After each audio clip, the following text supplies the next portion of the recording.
line. I just wanted to show you how I was kind of taught to do it and just give you some ideas. Right now I'm going to try using just some regular old string. This is number 48 black tarred twisted nylon. I bought it from Academy. It's the ProCat tournament choice, and that's the biggest, heaviest string that they had. It doesn't necessarily have to be that strong. It's 430 pounds, but the reason I got it as big as I could is just because it's easier on your hands whenever you're messing with it. If you use some thin string, it's going to cut your hands up. This is probably going to be hard enough on your hands as it is. So even some thicker string would even be better than this, but this is a very cheap alternative and a cheap way to make a trot line, but a very good quality trot line. What I did was I cut a section of the string off, and I went to Michael's, or you can go to Hobby Lobby and you can buy some beads. And the whole purpose of the bead is I want to tie a knot, and I wanted to make sure that that bead would not slide over the knot. That way that my fish, if I get a big 40 or 50 pound fish on here, he doesn't jump that knot and swim over here to the other hook and just start making a big mess, and potentially even get off by having more resistance if he starts meeting other stuff down there. But mainly just keep it from being a big mess. So I'm going to show you how I do this. On a trot line, what I like to do is go ahead and put all your beads and your barrel swivels on right now. That's the first thing I'm going to do. Here in the state of Texas, your main line cannot exceed 600 feet, and you cannot have more than 50 hooks on a trot line, and they cannot be any closer than 3 feet to each other. What I like to do, I'm going to make this trot line about 300 feet long. I'm going to give it about 50 feet before I meet any of my barrel swivels. So it's going to be 50 feet, and then a barrel swivel, and then a barrel swivel every, or a hook every about 7 feet. I don't want them very close to each other. If you catch a big fish and you're trying to fight it, and there's another big fish 3 feet away, that would be very difficult to do.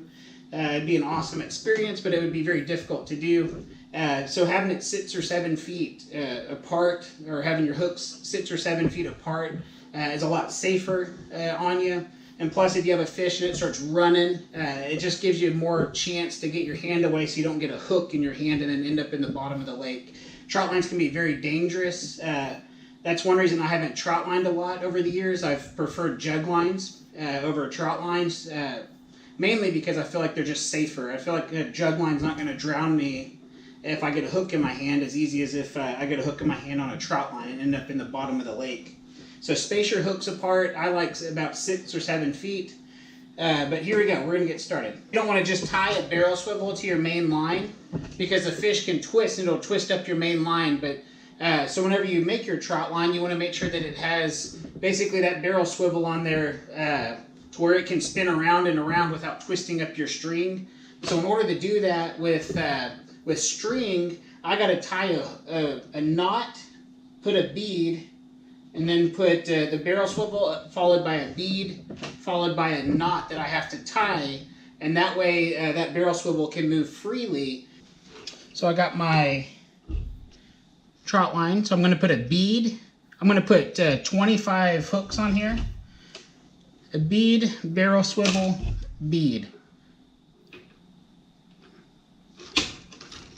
Just like that. And I'm going to repeat that for a total of 25 barrels swivels.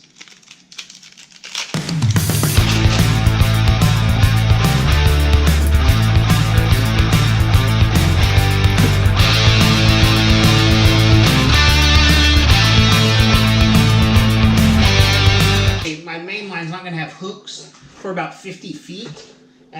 So it's going to be 50 feet from one end before you get to the first barrel swivel.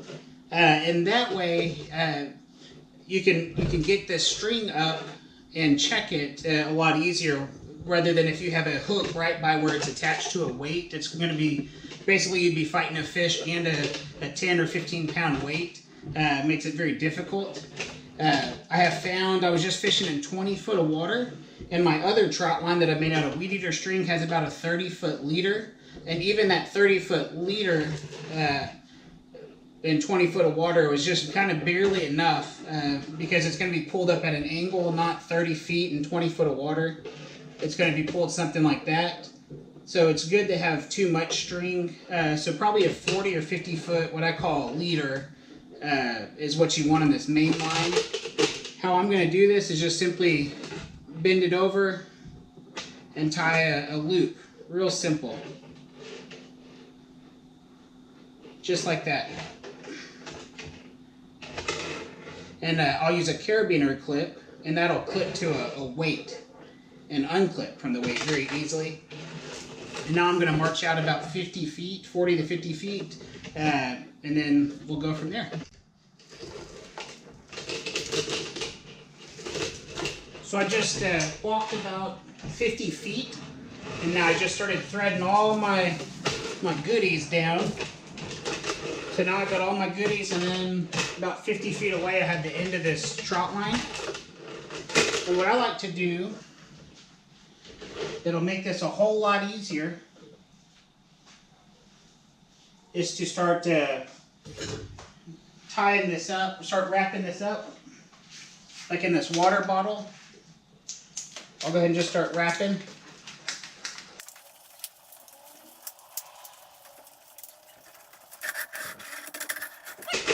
So this is where I'm going to tie my first knot, and it's very simple. All you're going to do is crisscross it over, like that.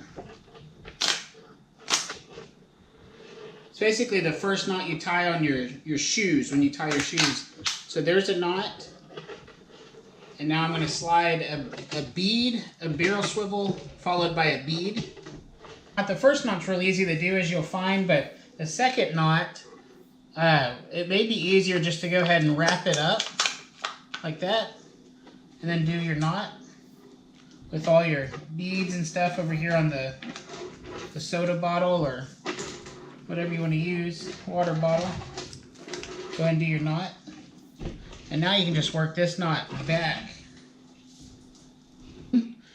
If this is the big roll, and then this is what I have going on, the line that's already done. If I want to tie a knot, the best thing to do is just kind of do an overhand knot and then go through. And that's just a real simple knot, as you see. And then I'm going to pull the barrel swivel and all the beads down. I'm going to go ahead and wrap it on the bottle and pull some slack here, and then do another little loop, little knot. Yeah. And the purpose is it makes it a lot easier to tie your knot on the other side of your bead. So I'm just going to go ahead and pull that knot down, just kind of work it down.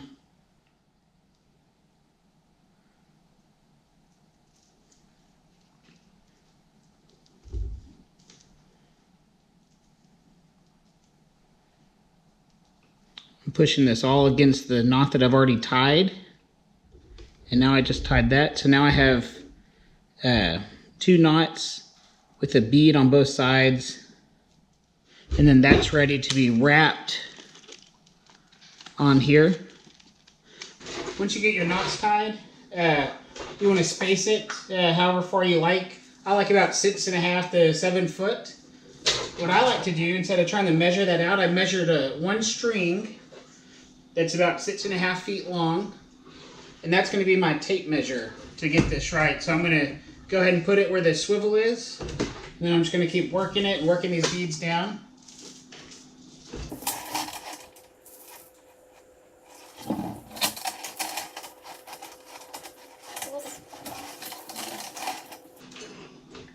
And there's the end of my string, so that's about 6 feet, 6 to 7 feet.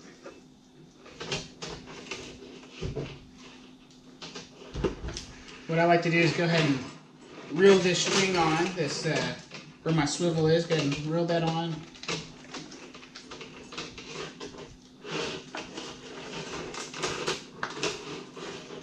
And go ahead and do a knot.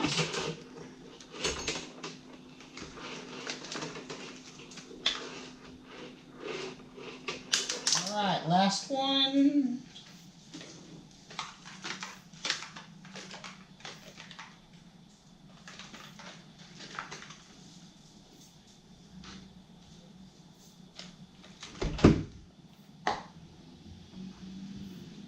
There's that. Last couple beads.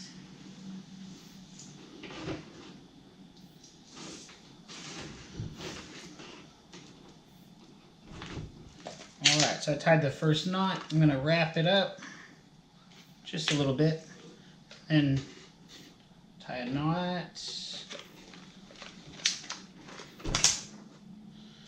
and pull it back towards the other knots.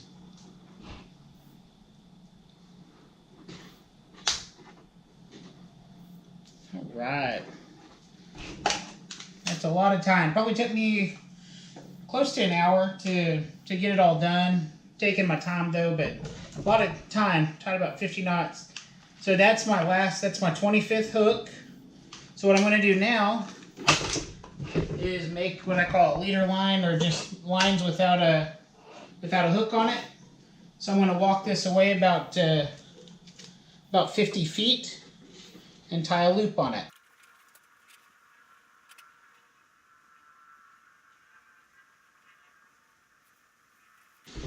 Alright, that's close to 50 feet.